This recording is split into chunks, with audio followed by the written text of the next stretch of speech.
in the last lesson, I explained the concept of melodic cells. If you haven't watched that lesson yet, there's a link in the description below. There's a PDF available for this lesson, and again, the link for that is in the description below. The PDF contains all the examples in this lesson, plus some extra ones in all 12 keys. Rather than trying to learn them all, though, in all 12 keys straight away, I would use them for reference and try to apply them to as many jazz standards as you can.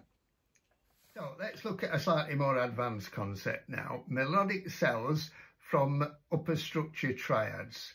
If you're not familiar with the concept of Upper Structure Triads, I've put a link in the description below to another video that I made about them. On a C major 7 chord, you can play an Upper Structure Triad D major. D is the 9th, F sharp, the sharpened 11th, A, the 6th or 13th. They generally sound better, by the way, when they're played in first or second inversion. So if with the left hand I just play the root, the 5th and the 3rd, and then put a D major triad in second inversion, you get a better sound. Now, the melodic cell based on the D major triad is, and we can combine that with one starting on the 5th of C major 7. So I could start off with this pattern, and then this one on the second melodic cell, and then go up to F sharp from the first one again. So, and once again, just try missing that first note out.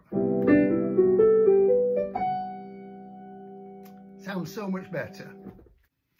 With dominant 7th chords, there's a lot more choice with regard to upper structure triads.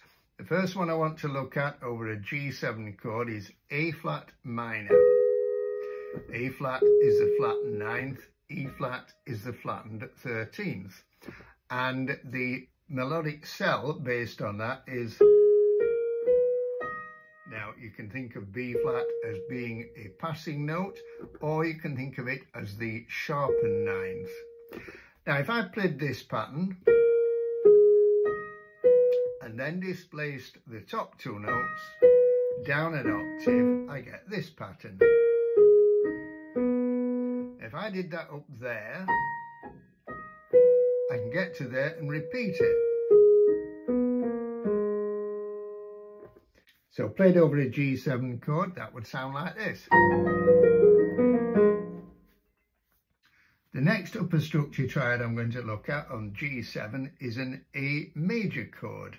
So A is the 9th, C sharp the sharp 11th, and E the 13th.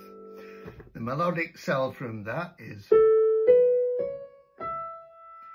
and if I did this pattern, I'm going to play it down here, you can just repeat it an octave higher. So over G7, you get that sound. The next upper structure triad that I'm going to look at over a G7 chord is D flat major. D flat is the sharpened 11th, or you can think of it as the flattened 5th, F is the 7th, A flat is the flattened 9th.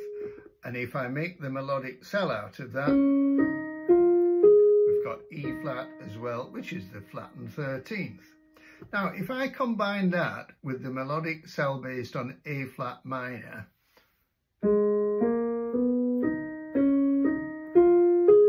we've almost got all the notes of an altered scale. An altered scale over G7 would be this. Remember, it's the 7th mode of a melodic minor scale. In other words, it's the notes of an A flat melodic minor scale ascending, but starting on G. And G is the only note that isn't there when you combine those 2 upper structure triads. So you could just simply do this pattern and you've got a very altered sound there. The next upper structure triad I'm going to look at is E flat major. E flat is the flattened 13th of G7. B flat is the sharp ninth, and G of course is just the root. The melodic cell that you would get there is this. F is the seventh of G7.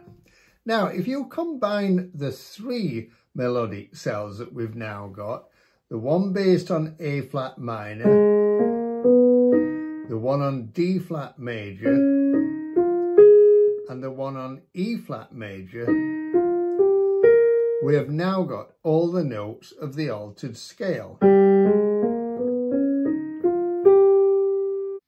So you could play something like this.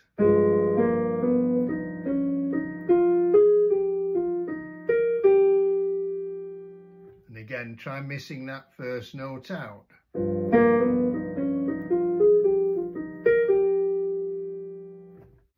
Now there is one other upper structure triad that works on G7, and that is E major. But I'm not going to make a melodic cell from that, because that would be that. So you would have the F sharp, which would clash with the F in G7.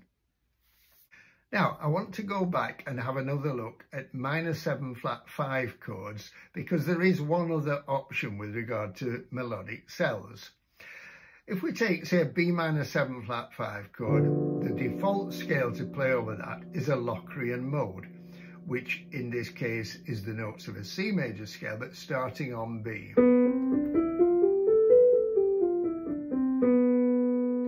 And if we took the melodic cell starting on the root, we get that. And I said I would avoid that because the C clashes with the B. Now, B minor 7 flat 5 is chord 7 in the key of C major. It's also chord 2 in the key of A minor, but it is also formed on the 6th degree of a D melodic minor ascending scale. Now, melodic minor harmony is a subject in its own right, and I haven't really done any videos about it yet, but at some point in the future I will be making a little series on that. But if we look at a D melodic minor ascending scale, and start it on B, you notice it's just one note different from the Locrian mode starting on B.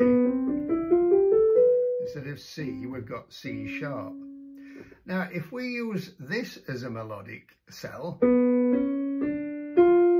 then that actually works great over B minor 7 flat 5. You can even start on the C sharp and it will sound good. So that you can combine that with the one on the 3rd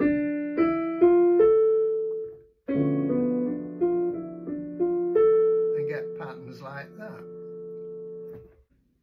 Let's look now at D minor 7 flat 5 in the context of a 2-5-1 in the key of C minor.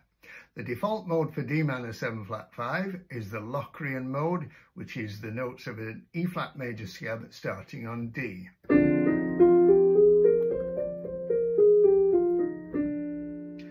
Now, D minor 7 flat 5 is also formed on the 6th degree of an ascending F melodic minor scale. And the scale that you get there, starting on D, is this.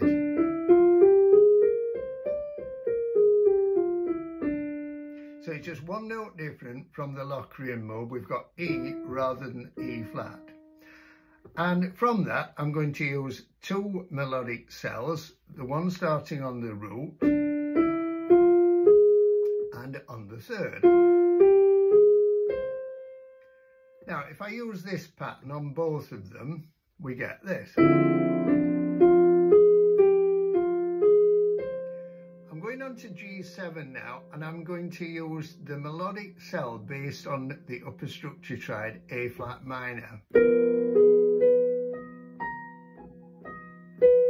And then C minor 6, just play D going down to C. Now, that's what I played in the introduction to this video.